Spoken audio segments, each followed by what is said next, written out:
a little bit about my experience. The way that I would like to structure the session is I'm going to give you I'm going to make some introductory remarks, but primarily what I'd like to hear from you are questions.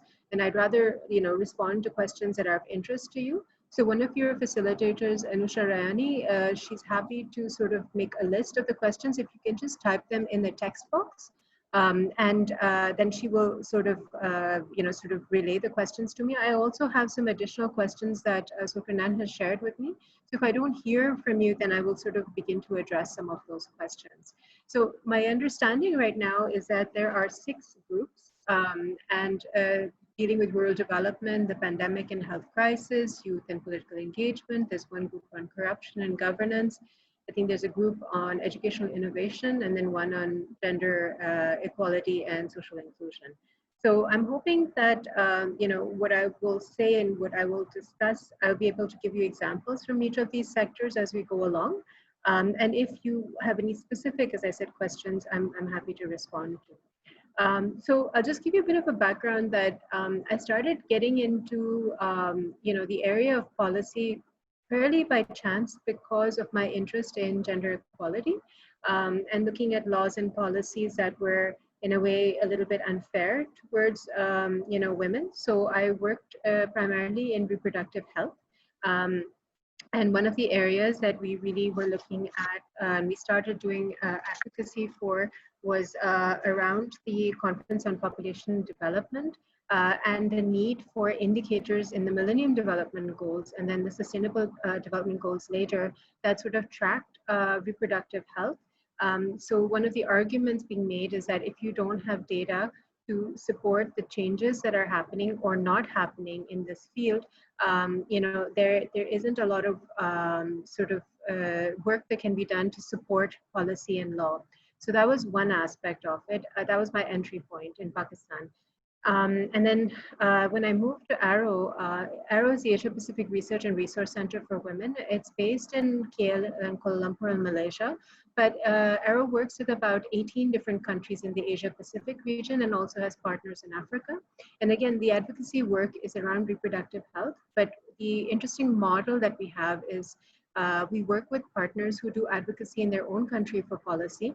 And then we supported the regional and the United Nations level to bring all of that research and data together and then put the advocacy work in the UN forums and the regional forums as well. So that's a different level at which you can talk about policy and advocacy. Another aspect to also consider is currently around the COVID crisis, policies that are being made at the moment, especially the work that they do around, it's been going on around disaster and the COVID crisis has been fairly interesting for me, and so I've been working on that. So that's sort of my background, and I've also worked in mostly in East Africa and doing some work recently in Malawi, and I've done some work in Mozambique as well. So I'll try and sort of begin to answer some of the questions and issues. So to start with, I think one of the key things to sort of understand is the link between law and policy. And it's a really complex or a bit messy link in the sense that some people say, what is the difference between law and policy, right?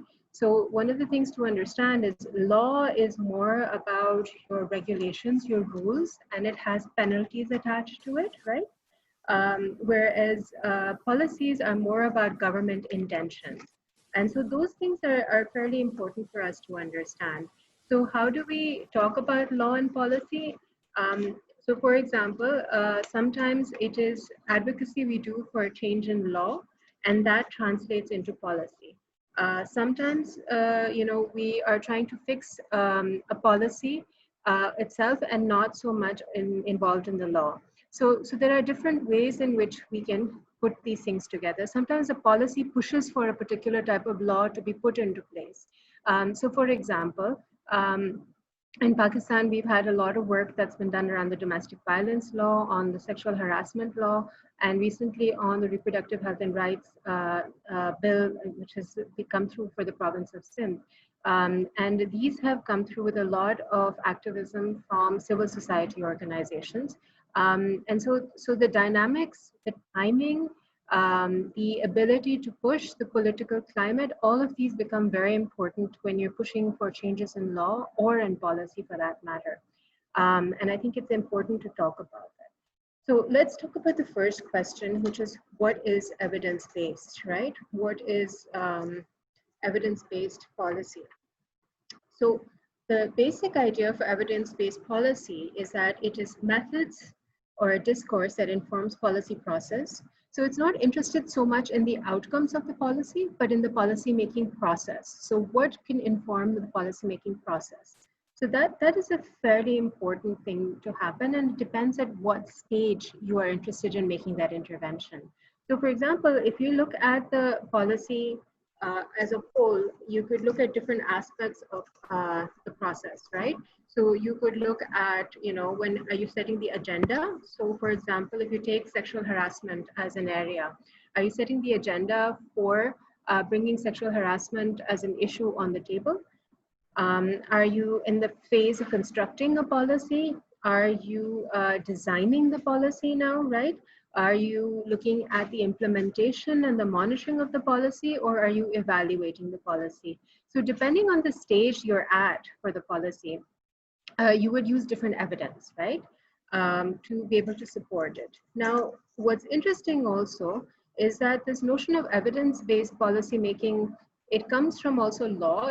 There's big, sort of tomes written on how Aristotle talked about how different forms of knowledge should influence the way lawmaking happens.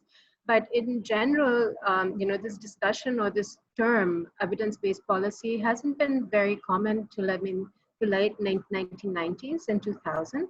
And the argument primarily has been made that how can rational, rigorous, systematic research process influence policy? And so I think that this is really important for us to understand is what do we consider as evidence, right? So I'll pause over here for questions, and I will ask you, what do you think is evidence? So if you could type in the chat box, I'd really like to hear from you. What is your opinion of what would evidence for policy be?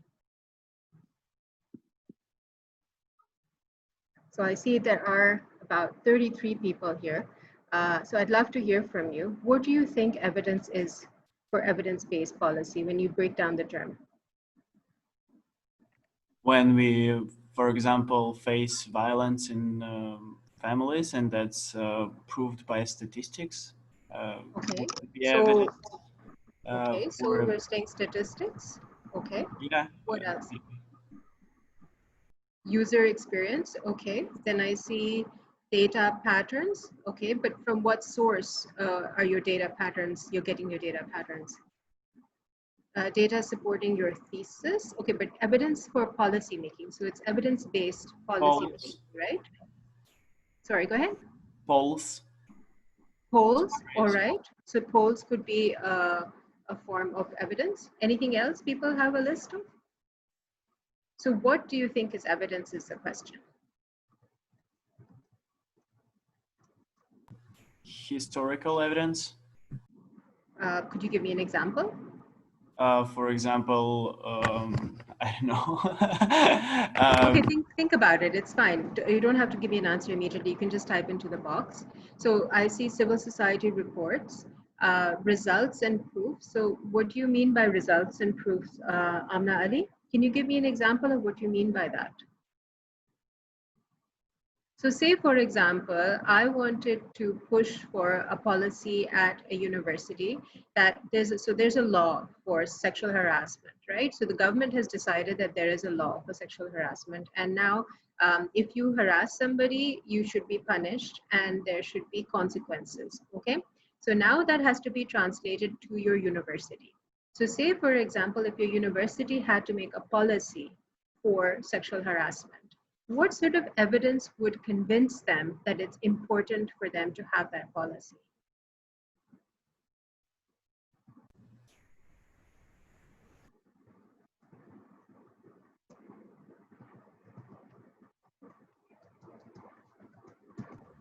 Police reports. Okay.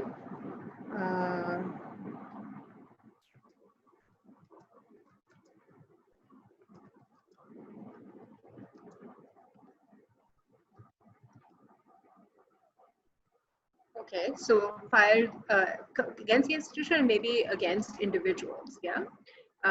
Number of women affected, right? So the magnitude of the issue would become important. Report of such incidents, fine.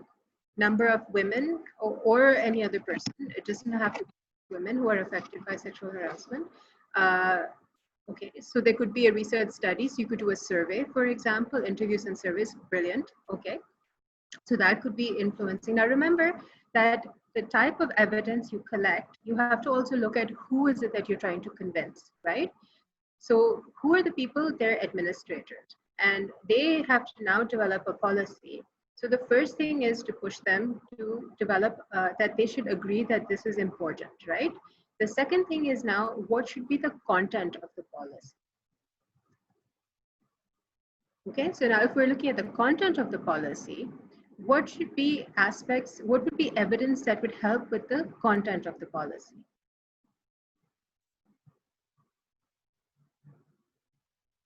So what should happen? For example, in the content of the policy, it will say that how should an incident be reported?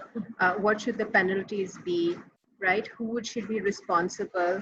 How should confidentiality be maintained? What would influence evidence that would support developing the policy itself?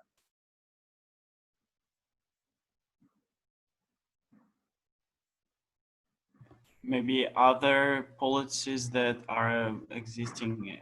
Very good. Yeah, so you could review secondary literature of other policies. Okay, and maybe look at data in terms of what approaches have worked best. There could be frameworks, right, that you could look at. So you could look at different countries' contexts and see how different universities have said that.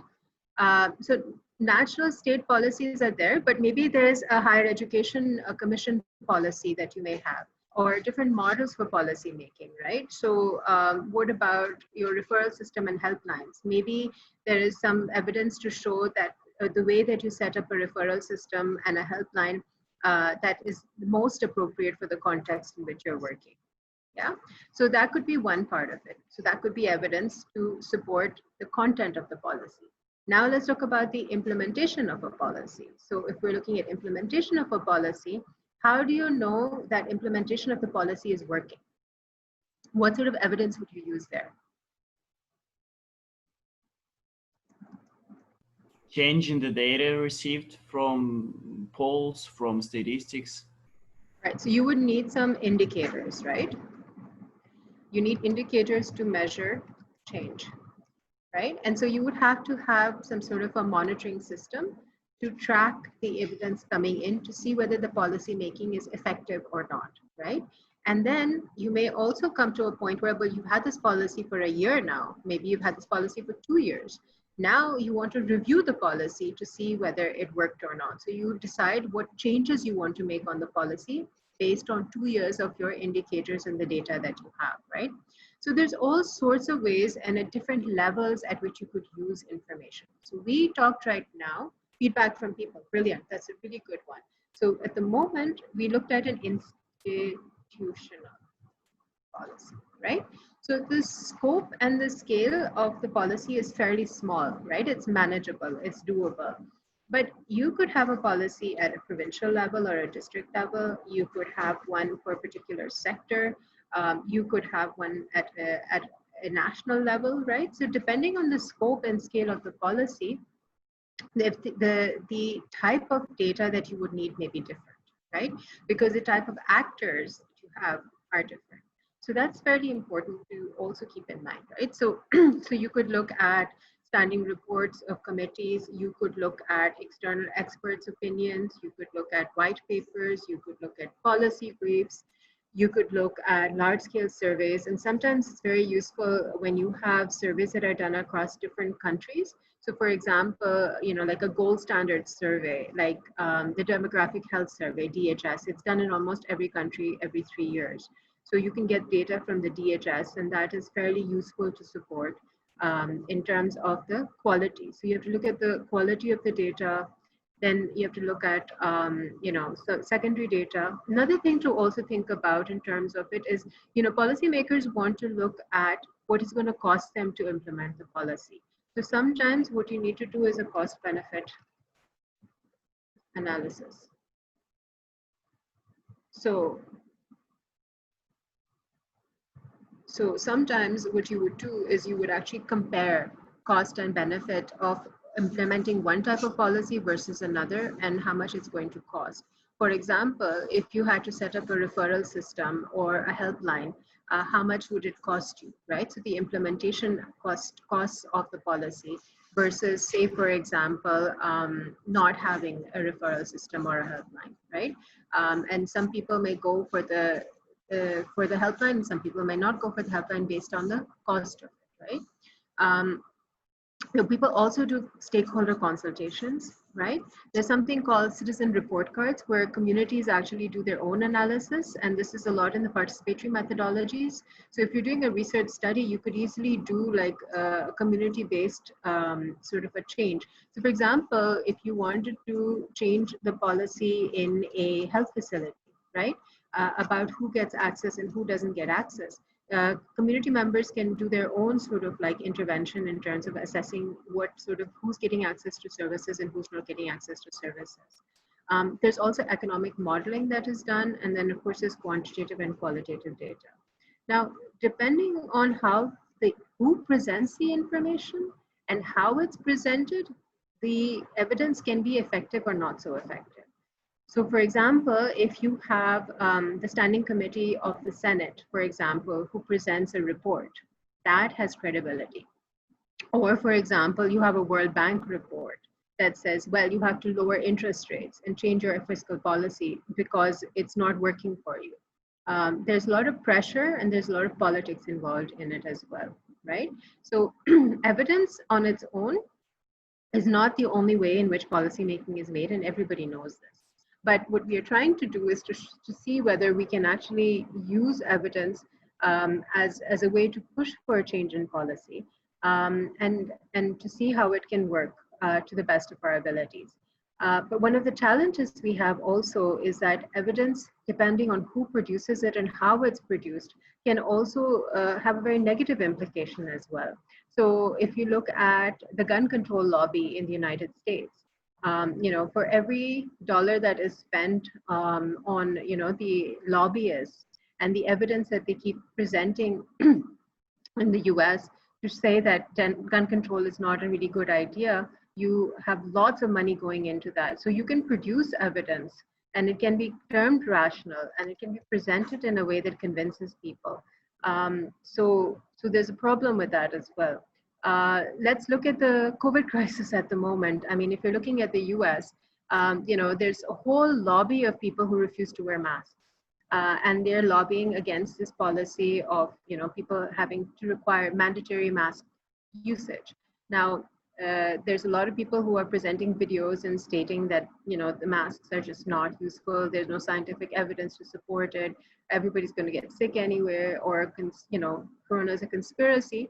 There's obviously some information that they're using to make these decisions, and there's some information that's being circulated. So we have to look at, when evidence is constructed, the politics of evidence making is very important to understand. And so even when you get information presented, you need to be able to rebut that information and critique that information as well. I'll give you an example of how a lot of this politics works. So a couple of years ago, I was part of the civil society delegation to the Asia Pacific Population Conference. And I don't know how many of you know this, but in Pakistan, the Supreme Court at that time had said that transgender persons have a legal identity and are accepted with a national identity card in Pakistan, right? They should be issued national identity cards. So during the discussion, what happens is that there are about all the countries from the Asia Pacific are represented in those negotiations for a declaration that is made. Now, the declaration, again, is like a policy document because it's a guideline for the region and it stands for 10 years. And so you want to get language into it that's really positive. And so when the issue of SOGI came up, we were sitting in civil society members at the back with our research saying that, hey, research is also knowing what your policies and your laws are for the country, right?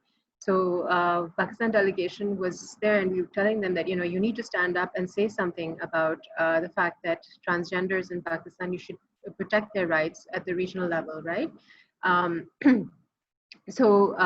unfortunately, our policymakers who were with us were not comfortable with pushing for this, even though it was a law. So we had to do a lot of lobbying for them to stand up and actually say that, look, it is passed by the Supreme Court in our country.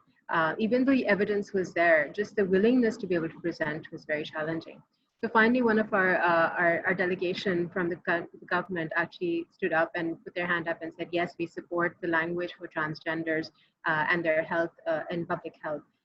And within 20 minutes or so, we got so much backlash because the Bangladesh government delegate came back and said that what is going on? We got a call from the ambassador saying that this is just not acceptable. How are you even talking about transgender?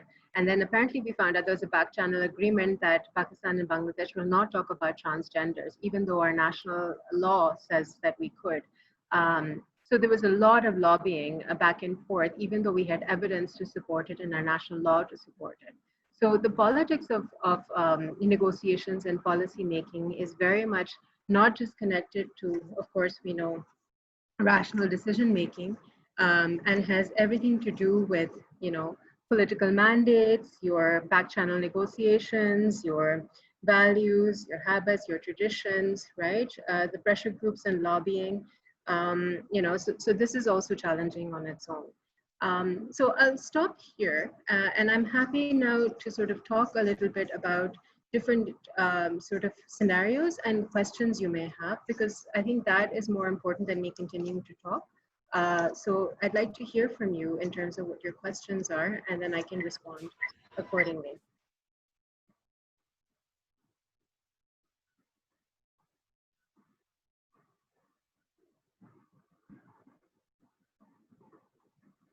So anything specific that comes to your mind about this sort of a process?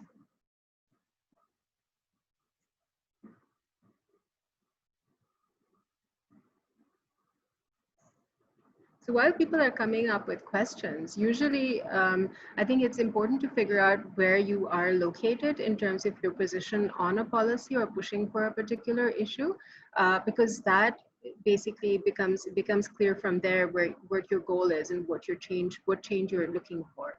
So you want to, for example, influence a particular policy. Say, for example, increase in the budget for higher education in your country. And so you think your position is that higher education is underfunded. The research is showing that it is underfunded compared to other countries, and that increase in the budget would be connected to more scholarships, better quality of research, and better job opportunities in the long run. So you would need that evidence and the clarity of your position to begin to push for a change. But in order to do that, you would also need to do a bit of a policy mapping to see who the stakeholders are and who you would want to influence. Once you identify that, you develop an advocacy strategy in which you decide who are the people that are your supporters, who are the people who are sitting on the fence, and who are the people who are going to really be negative about pushing for this change. Then after that, what you would do is you start to basically collect evidence and documentation and network.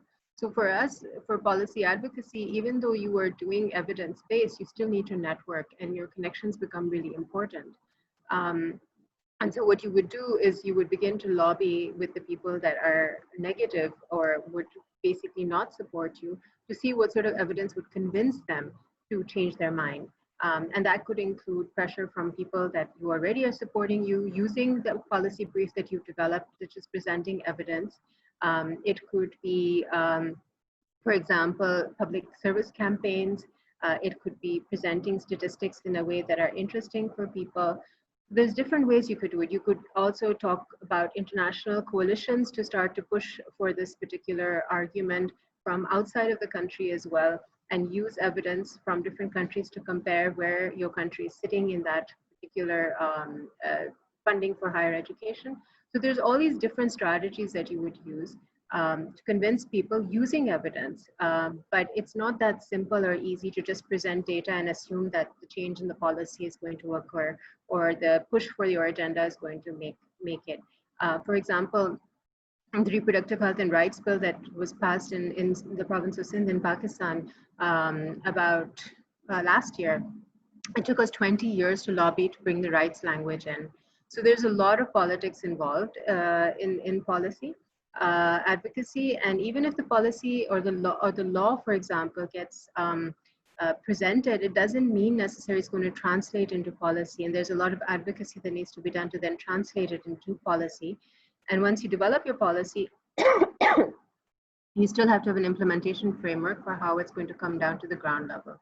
So lots happening and lots of information that I've shared, and it might be a little overwhelming for you, so I apologize, but I have such a short period of time. So I'd really like to hear more about questions from you and ideas from you about it or how it relates to your research question, and I'd be happy to talk about it.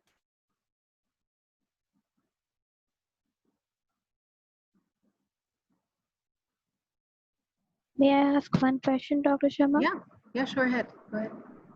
Okay, so I was thinking that when you talk about how difficult it is for lobbying, especially, and how there's this entire politics around policy making, I was thinking of developing countries, especially the context of Pakistan, when we have corruption and when we have bureaucracy plays a very important role in policy making. But how can we trust bureaus, like the data they are producing, the authenticity, especially with lots of corruption? So what is your take on it? So, I mean, I think that, there are always challenges and data is never perfect, but definitely you can set up systems. So if you have centralized systems, then, then you have data checks. So for example, if you look at the health system at the moment, we have something called an HMIS, and most countries have what they call Health Management Information System. And that collects information from each health facility at the primary healthcare level and the tertiary level as well.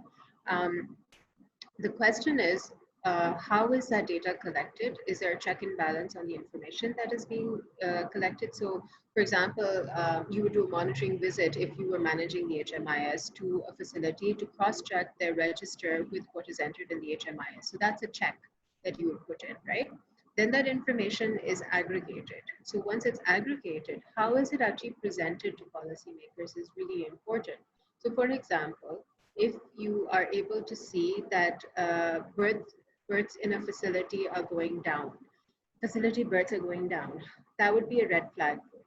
If you see that nutritional levels are falling, or for example, if you see that contraceptive demand for contraceptions is going down, those are all red flags. Now, how is that information aggregated and presented to policymakers to take action? This is what is really important. So the role of people who are managing information systems is very important in addressing the issue of the bureaucracy. If the data of their own government data is showing that there is a problem, then being able to convince people to make changes becomes easier. If you're not able to present that, sorry, I have a fly here. If you're not able to present that information and for policymakers to take action on it, then people are just going to take action based on what they feel the data is telling them. I have to say that a lot of people are not comfortable with data itself and what it means. So translating the data in a way that makes sense to policymakers becomes really important. So for example, if you're saying maternity mortality rate is 365, what does that mean for a policymaker? May mean nothing to them. But if you say, this is how many women are dying every 7 minutes, that makes sense to a policymaker. So presenting the evidence in a way that it can make sense is important. But when you talk about bureaucrats and corruption, part of the work is on policy implementation. So there are checks and balances for bureaucrats in terms of the policy implementation. And some of the ways that you could address these issues, as I mentioned, is the citizen report cards. So for example, in Pakistan, we have something called the Rural Support Program, right? And these, the way that they work is they form community groups at the village level, and then they have community groups at the district level, and then they sort of work together in these clusters.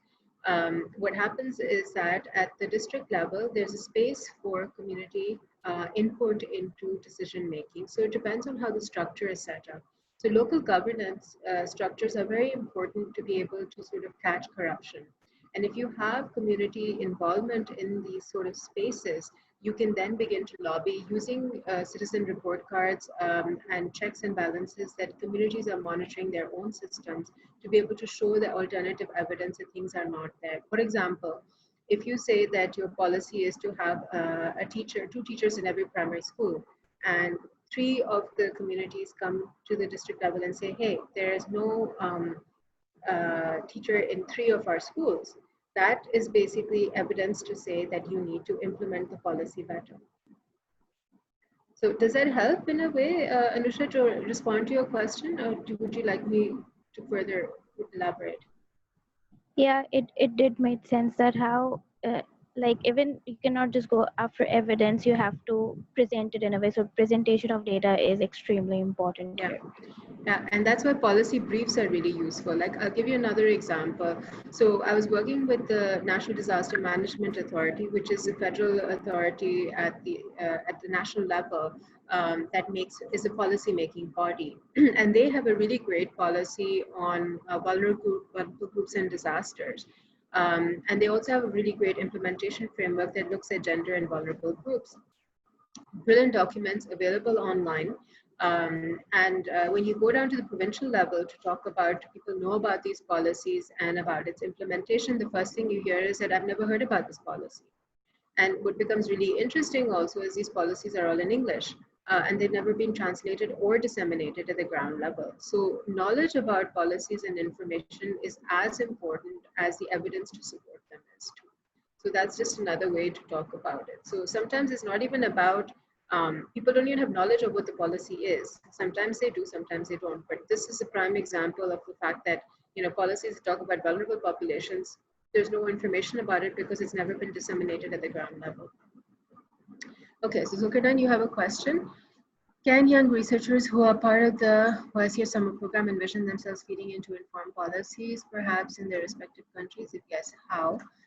Can their policy papers, policy briefs, and research papers be useful for a greater good? Yeah, I think that there's some really great examples of how youth can be involved and their research can be connected. I think it's important to develop, if you have an area that you think you'd like to do, is to start with developing a policy brief using the information you've collected. And that could be secondary literature review that you've done pertaining to your issue, as well as, depending on what is it you want to change. So I think the important thing to start out with is to figure out what it is you want to change and who are the people that are important to influence. And then based on that, you could do this. So I think it's doable. I think there are spaces that are set up where you can actually engage. I know, for example, with youth policies and especially around sexual and reproductive health, because that's been more my experience, we had this really great, opportunity to draft a global level sort of language for the Bali Declaration in 2013 that was purely facilitated by youth from all over the world. It was like, 70 plus countries. It was all young people who basically developed the policy language that was presented to the UN. So it's very doable and there's space for them to do it too. Yeah, okay. Okay, how does one write a successful policy memorandum? Okay, good question. So I think the first thing you need to do is, who are you writing it for? Who's a group of people? So you need to know your audience. The only way that you're going to be able to do that is to research the people. So for example, what is the background of the person that you're writing for, or a group of people that you're writing for? Are you writing for parliamentarians? Are you writing for bureaucrats? Are you writing for a school administrator, like depending on the group? And then what sort of information is interesting for them or would convince them? So that is another thing you need to figure out. So as I said, the message and how you draft the message is important. How the message is delivered is important, and that has to be a strategy. So everything is what you would do is we could do a whole discussion on how to develop an advocacy strategy.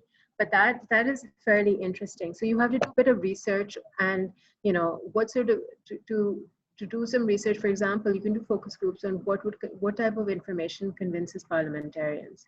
For example, if the data shows you that statistics is really important for them, then maybe you want to present certain statistics. And that means you have to pull data. If, for example, human interest stories convinces them, then maybe qualitative in-depth case studies would be useful.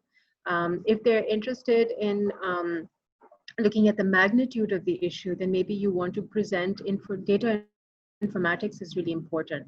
So the whole ability for you to present data on its own is a skill set. So do you want to present it as a data visualization, as a graph? There are different forms in which you can do that. And there's some really great examples online of how to do interesting policy briefs. It can be pictures in it, it could be visuals. It is also, you know, Twitter has become a really great influencing space. I mean, the last year I was involved with the International Conference on Population Development, and the majority of the information and sound bites were actually just two-line reporting on advocacy. So, you know, the mediums have changed quite a bit. You may have a policy paper, a policy brief that's in the backup, but at the same time, you know, the sound bites of like 3 lines or 4 lines has become Twitter. It's amazing. Last year, for example, our delegation from Pakistan was led by the special advisor to the Prime Minister, Dr. Zafar. And I mean, he was on Twitter as well, so you could tweet at him. And that was really interesting. You know, in Malawi, for example, when they were trying to bring changes in the law. So Malawi, what had happened is that child marriage there was a new legislation around child marriage where people under the age of 18 were now not allowed to get married. But the constitution allowed for children under the age of 18 to get married with consent of their parents. So there was youth who were basically trying to organize around changing this legislation so that the constitution and the law both were in line with each other. And the way they did it is they started sending text messages to their parliamentarians. And then when the law was being put for a vote, they would constantly text them to let them know that, you know, we're here to support you. Here's the evidence to support things. You know, please vote for the change in the constitution. And then afterwards, they said what really helped also to continue the support was to thank them through text messages as well. Okay, so Zulkarnain is also saying he's fighting a property encroachment case via Twitter. Yeah, so the mediums are changing quite a bit. Yeah. Dr. Shama, we also have a question from Amna. How do you promote your policy paper? How do you make it stand out or make it significant? So as I said, the first thing for you to do is to figure out who is your audience. You know, one of the ways that I find is really useful is to also write for the newspapers. So getting your work published and covered by the newspaper or getting a journalist to write about your work is also very useful. So you could develop alliances. So alliance building is really important. Getting a number of people together behind your statement is also important. So that's where we form coalitions. So as individuals, people may not listen to you, but if you get a group or network of civil society organizations and coalitions together and lawmakers together, that piece of paper becomes fairly important as well. I think change.org is an example of how people have been pushing for and advocating for a change in policy as well. So you can sign up and sign petitions online for that as well. I think it's interesting to also see if you can get bigger sort of actors involved as well who have money. That also helps quite a bit. So if you look at the US, for example, recently, there was a policy that came out that now students who only international students who take online courses would be able to maintain their visa status. And I think a lot of the students lobbied with Harvard and with other big name universities. And so they let them push, they were at the background, but they pushed for these big name universities to be at the forefront to make to actually file a case. And so that is another way in which people have been able to sort of do that. So you don't actually have to be in the forefront, but you can provide the evidence and you can have some other actors speak for you. That's another way to also push for it. Again, as I said, how the medium and who gives it is important. So, for example, if you want to influence somebody in the parliament, it's always useful for an existing sitting parliamentarian to influence the other person. So you make the policy brief, you bring all the information together, and you get a parliamentarian to give it to another parliamentarian. That matters as much as the language and the information you've got on in your policy brief. Does that help? Yes, sorry. Good Yeah, afternoon. go ahead. I want to talk about some of the challenges faced in terms of implementing policies or advocating for policies. So I think sometimes when you are advocating for policies and then some set of parliamentarians or stakeholders see a bit of interest that belongs to a party that is opposing or an opposition party, then it becomes an issue because they see it as a threat, and sometimes they tend um, to not want to pay attention to such policies. So how exactly is it possible to completely well, you can't depoliticize it, but how can you make it clear that you have strictly the interest of the people in it without any opposition interest? So one way to do it is to study the party's manifesto. So, it's always useful, I think, for a party to read a party's manifesto to see what things they stand for. And so that way you can actually push and sort of support that this is your own party's mandate and it is not coming from outside. So that's one way of doing it. Sometimes it's just not the right time to advocate for something, and you'll have to wait for the change in government, and you have to be patient about it too, which is very frustrating. That doesn't mean that you don't continue collecting evidence, but maybe you have to look at the timing of when you want to push for a change. I'll give you another example. So in the United States, one of the biggest issues is around abortion. And so every time a Republican government comes into power, they basically look for every opportunity to stop the opportunity for people to choose to have access to services for safe abortion. And what happens also is all the funding that they give globally is connected to this policy. So for example, in Kenya, there was if you were working in reproductive health and you were supporting safe abortion, you could not take any money from the US government because the US government would make you sign an agreement saying that you will not be able to work on abortion even if some money is given from somewhere else if you take money from us. So this was a pressure tactic. So you know that every time a Republican government comes into power, you're going to lose money around safe abortion issues and also around safe sex and peer education around contraception in many cases because there's a lobby that's attached and a lot of money that's attached to it. So you're not going to win that argument with the government or the policies that are going to take place. So you have to either look elsewhere or you have to wait for that government to go out of power to be able to bring in positive changes, unfortunately. So these are some of the choices that you have to make and the strategies that you have to move around with for advocacy. So for example, another example is that so because of this abortion issue, at the United Nations, for example, what we do is then we try and hold on to the positive language that we already have instead of trying to introduce new language that would be supporting our agenda further. Because otherwise, if we don't even hold on to the language that we have, that will also be a major pushback and we'll lose the ground that we already have taken. So there's a lot of political analysis that you have to do in order to do policy advocacy, and evidence plays a huge role in it, but it's only part of the whole aspect of policy advocacy. Okay, thank you so much, Ma. Yeah. I also like to say something about building trust, the people's trust, because sometimes when you want to push for policies, it's not just about what your institution sees or what the researchers see or the policy formulators see. It also has to do with what the people think. And most times, if the people do not really understand the problem or the problem you're trying to have a policy around, then it becomes almost impossible So how do you build the trust of the people and make them, because I believe that the people are the first step into implementing any policies. So for instance, during the pandemic, when the pandemic started here in Nigeria, we noticed that a lot of the private sector were actually donating money and a lot of resources to support the people in the time of the pandemic.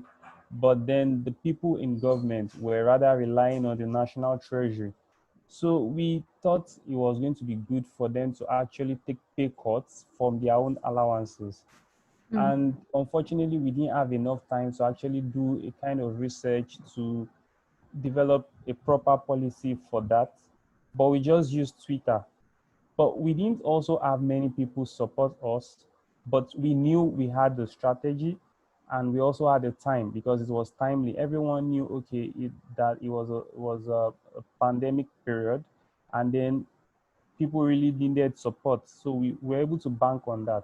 But getting people, a lot of people to actually be involved was not possible for us. So I don't So know how possible it is. So I guess, I mean, one way to start is also to look at local level organizing. So community outreach, it becomes really important. Community mobilization strategies become really important around this, right? And one of the challenges we're facing with the COVID crisis is that, you know, we're used to doing a lot of face-to-face sort of communication, sitting with communities and talking to them face-to-face. And now there's this gap because we can't, because of safety reasons, actually physically be in places as well. So there's different ways in which you can do public education and outreach. And there's a very interesting cascade model using public health care practitioners to be able to get outreach and information to people. So, you know, usually people trust their local doctor. So who do they trust? They trust their local community health worker, or they'll trust their local midwife. So if we can use people at the ground level that they trust, then the mobilization aspect of it becomes important. So advocacy at the community level is a whole other sort of a skill set to work with. And that takes time and it takes practice. And it's sort of an ongoing process, but it's a very important strategy for long-term sort of coalition building. And I would work with existing groups that are there already to sort of form a coalition, and then sort of bring in more people to support your ideas. That would be my way of doing it. But again, I don't know the context as well. I can only talk from my own experience. I hope that helps to respond to your question. There's another question here. So how is policy at national and provincial level can bring change and influence communities at the ground level? What if the communities or people do not want to change, but it's important at the same time? So I think that this is where we talk about the question of sovereignty and the role of the state. So when we, you know, as a national system or a constitution, we have like what we call a sort of covenant between the citizens and the state, which is called a social contract. So we say that, you know, we give up some of our rights in order for the state to be able to implement things that are in agreement with the constitutions. For example, access to healthcare, education, social protection, national security. These are all things that the state will provide for us in exchange for us giving up some of our rights, and we vote in a particular government. So the policies have to be in line with a particular framework that we are in agreement as citizens to. So for example, say we take the issue of vaccinations, so polio vaccinations. Now, not everybody wants to vaccinate their child for polio, but we know that the polio vaccine is effective. Evidence has shown us that it is effective, and that it is a childhood disease that is going to affect the quality of life of children that are born. If they receive it, they will be able to be polio free. Now, there's some families who don't want to implement it, but that means that we have to have a good public health education campaign in order to convince them, and we have to find different strategies and techniques. At the same time, we can also use the law to support the policy. So I think there is some level of public goods that are presented based on the constitutional agreement that we have to push for certain policies and values. Of course, not all policies are going to be agreed upon, and some policies have their pros and cons, and some people have their resistance to it as well. But in the interest of public health, there's some things that we would do that may not agree with everyone may not agree with. And that's just the way the situation is, unfortunately. Don't you think it's discouraging for young research and policymakers that despite compelling evidence, inline data, lobby and push their means? Yeah, I mean, the thing with advocacy and with the work that we do is that everything is a struggle. I mean, it's a process, and it's a policy making and policy advocacy is always going to be a struggle. Because there are power relations involved in it. But just because it's difficult, it doesn't mean that you stop just because, it's because you see the path is difficult. I think that, the whole belief in the movement of the left is in the struggle that is there for what you believe to be just. And justice is something that you have to push for on an ongoing basis. You can't give up on it, right? And the civil society has a role to play in it. And as researchers and young researchers and policymakers, it's always a challenge. So I don't think you should give up. I think there's really great examples of how policies have changed. I was giving you the example of the child marriage law in Malawi. I think here in our country, sexual harassment is a brilliant example. All the different wins that we've had over the years in terms of different policies and laws that have come into place are there because of this constant struggle. So for example, women's ability to vote, that came in on the basis of all of these struggles for advocacy, right? People's equal pay, even now equal pay is an issue, but we're still talking about it. Women's access in the workforce. Look at racism, there used to be a situation in the colonial times where you would not, if you're of color, you were not allowed to be sitting on a public bench, for example, or drinking water out of a particular fountain. So all of these wins have come through so much push and support from advocacy, evidence-based. There's a huge movement behind all of these things. And change doesn't come easily, there's a lot that you have to work at. But I think there's so many inspiring people you can look at to sort of see that they've done so much to bring in these changes. And so I don't think you should be discouraged. I think you should look at history to see all the positive aspects of this. And then whatever small dent you can make in the process, that would be amazing. But I think there's so much to aspire to as opposed to being discouraged.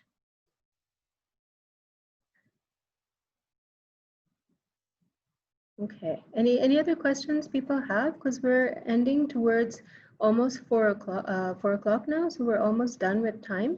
Any last questions people have that you would like me to respond to or would help with your projects? I'm happy to respond to.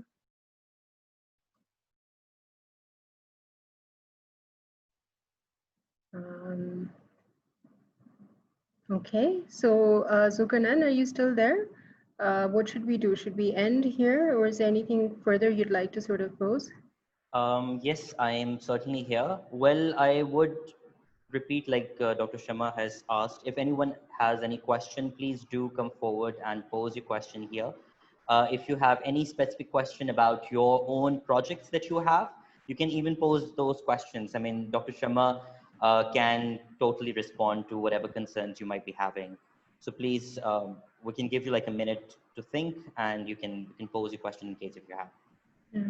I see one part of the question that I didn't answer about is the policy, is it needed for the time and also the right policy? So I think one of the things we always do when we're doing advocacy, policy advocacy, is that we also do research on our own strategies.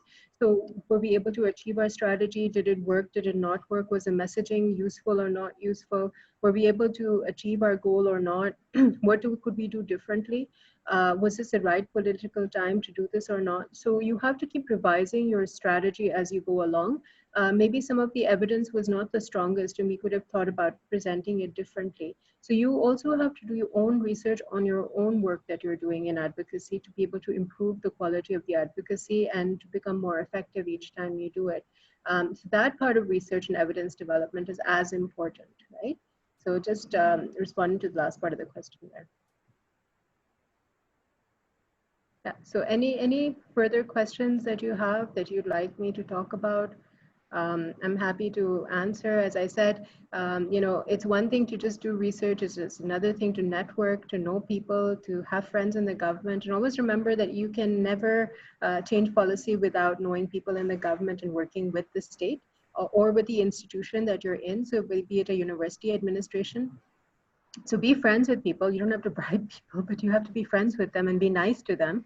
You know, I think the more agitated and angry sometimes you get, you can't actually present that to the people you're trying to advocate to make change, because that unfortunately backfires on you. So you have to be polite. You have to sort of engage in a very civil, professional manner. And continue to build a relationship with people, because they will help you if they see that there is merit in what you're trying to present. It's always challenging, as I said, also because bureaucrats keep getting changed, political appointments keep moving people around. You build a relationship with someone and it shifts. That is part of the policy advocacy and policy making process as well. And governments change as well. But that doesn't keep up. Right.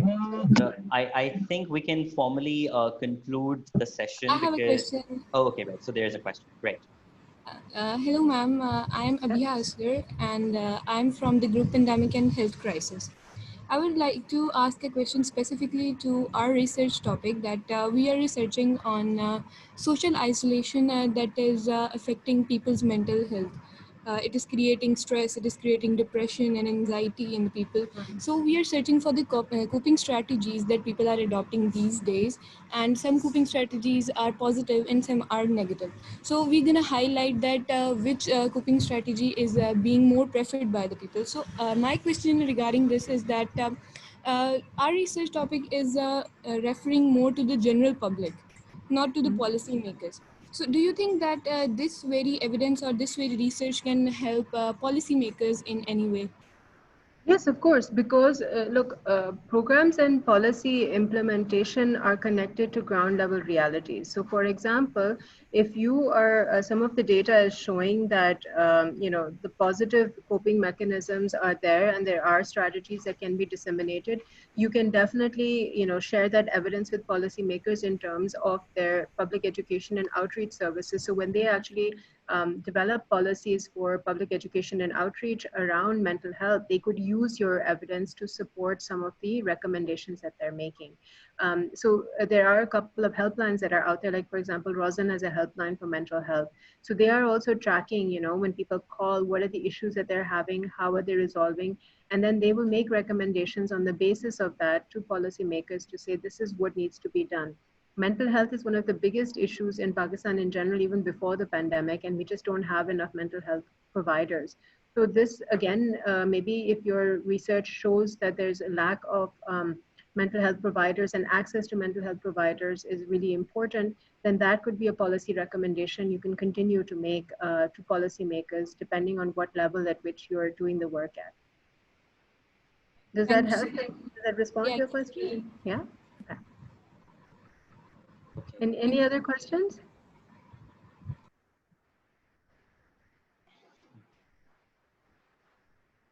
I think if there aren't any more questions, then we can formally move towards the conclusion of the program. So yeah. I think we can ask last time. If you have any more questions, you can totally pose. Otherwise, we are formally concluding it. So yeah, so I think there aren't any more questions. So I would really like to thank you, Dr. Shama, for your valuable time and for your, for your contribution towards the program. I mean, you responded to all the questions that that young researchers had, and it is experienced people like you who are, who are readily available to mentor the young researchers, aspiring researchers who want to make some sort of a valuable contribution towards the society. So I really, really thank you for your time and for being here with us. Yeah, so there are a lot of thank you. So there are a couple of thank yous on the chat. So yeah, so I mean, people are already appreciating your presence. Sure, and I mean, if you want to contact me later on, you're more than welcome to sort of like do that. But I do think that, one of the things that is always a challenge is translating research for policy advocacy. And I think maybe a session, maybe next year, if you want to plan, is around how do you do develop an advocacy strategy using evidence. So that might be something you may want to do for next year. So just a suggestion. That's great. Thank you so much. Okay.